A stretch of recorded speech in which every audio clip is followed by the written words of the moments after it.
ആദ്യം നമുക്ക് വികസനത്തിലേക്ക് പോകാം. ഏതൊരു തെരഞ്ഞെടുപ്പിലും KR ഗോപികൃഷ്ണൻ കൂടുതൽ ചർച്ച ചെയ്യുന്നത് ആ നാടിൻ്റെ വികസനവും അങ്ങനെയുള്ള വിഷയങ്ങളും തന്നെയാണ്. നിർഭാഗ്യവശാൽ കഴിച്ച കുറച്ച് അധികം കാലമായി തെരഞ്ഞെടുപ്പ് രംഗം ചൂടുപിടിക്കുന്നതോടെ ഇത് വഴിമാറുകയും വികസനവും അത്തരം പ്രയോറിറ്റികൾ വികസനം പോലെയുള്ള കാര്യങ്ങൾ വഴിമാറുകയും നോൺ ഇഷ്യൂ എന്ന് നമുക്ക് വേണമെങ്കിൽ പറയാവുന്ന ഇഷ്യൂ അല്ലാത്ത കാര്യങ്ങൾ പ്രസക്തമാവുകയും ചെയ്യും.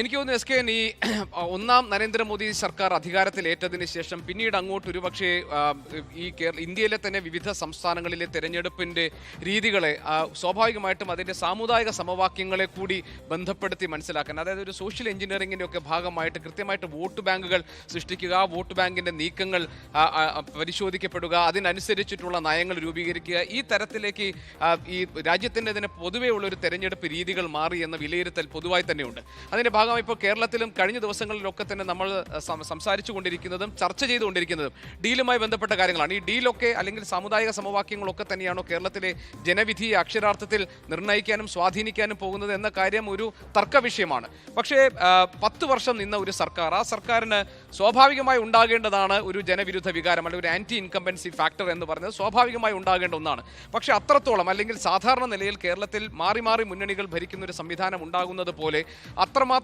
തീവ്രമായ രീതിയിൽ ഒരു സർക്കാർ വിരുദ്ധ വികാരം ഉണ്ടോ എന്ന കാര്യം സംശയമാണ്. മാത്രമല്ല വികസന കാര്യങ്ങളിൽ ഇത്ര എന്തൊക്കെ കാര്യങ്ങളാണ് പിൻ പോയിന്റ് ചെയ്ത് സർക്കാരിനെ പ്രതിക്കൂട്ടിൽ നിർത്തി പ്രതിപക്ഷത്തിന് ഉന്നയിക്കാൻ കഴിയുന്നത് എന്ന കാര്യത്തിലും ഒരു വ്യക്തത ഈ തെരഞ്ഞെടുപ്പ് പ്രചാരണ സമയത്ത് വന്നിട്ടില്ല.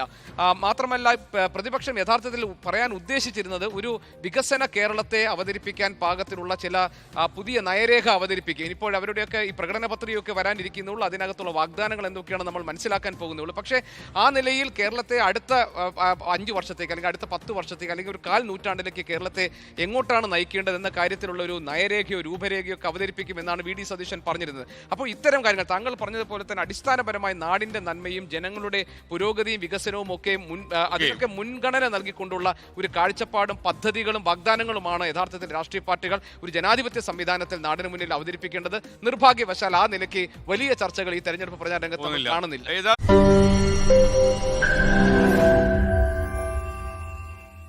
ലോകത്തെവിടെയായാലും ഏത് സമയത്തും 24 വാർത്തകളും ഓഗ്മെന്റഡ് റിയാലിറ്റി പാക്കേജുകളും എക്സ്പ്ലെയിനറുകളും വിശദമായി കാണാൻ ഞങ്ങളുടെ YouTube ചാനൽ നിങ്ങൾക്ക് സബ്സ്ക്രൈബ് ചെയ്യാം.